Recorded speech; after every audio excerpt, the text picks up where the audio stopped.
New York City police investigating death threats made against them by phone calls and over Twitter. This after officers forcibly arrested more than 70 people during the latest Occupy Wall Street protest. Since the start of the movement, nationwide protests have faced numerous cases of police crackdowns with batons and tear gas often used to break up crowds.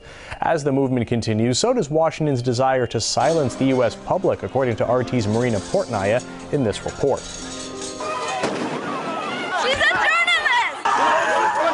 It's a country that extols the virtues of liberty unlike no other.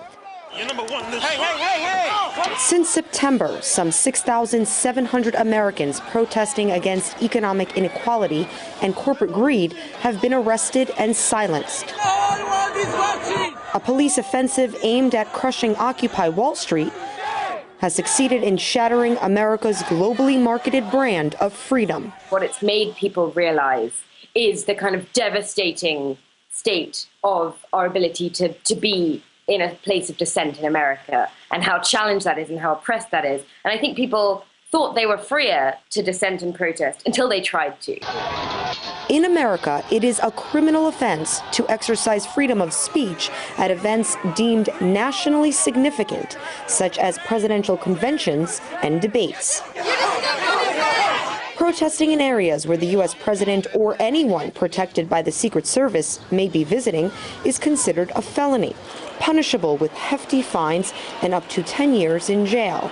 The Federal Restricted Buildings and Grounds Improvement Act, known as H.R. 347, is a law most Americans don't know about, but you don't have to do a lot to feel its force. We represent people who are charged with felony offenses solely because they put up posters, they put up signs asking people to join in demonstrations, and they've been arrested by the police, detained, held on $25,000 bail and charged with felonies. With NATO and G8 protest posters popping up nationwide, U.S. lawmakers are tightening up.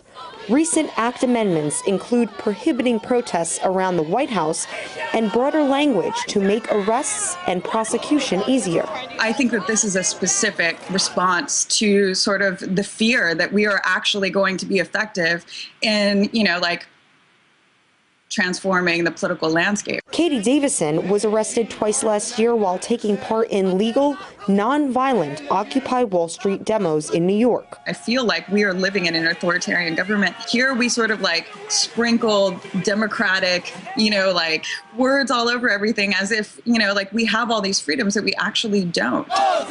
A new reality where it's feared that just about any American engaging in political protests can be prosecuted. It's an outrageous affront to civil liberties and the First Amendment. And I personally have been arrested several times protesting that have been misdemeanors and now would be a felony. And it's just unconscionable that that the Congress passed this. America's Congress, notoriously known for its bickering, ironically reached consensus when it came to clamping down on constituents.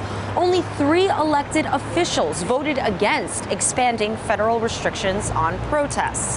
While U.S. leaders can't resolve issues like national debt and homelessness, they're all on the same page when it comes to how to handle all those citizens flooding the streets to demand change and accountability.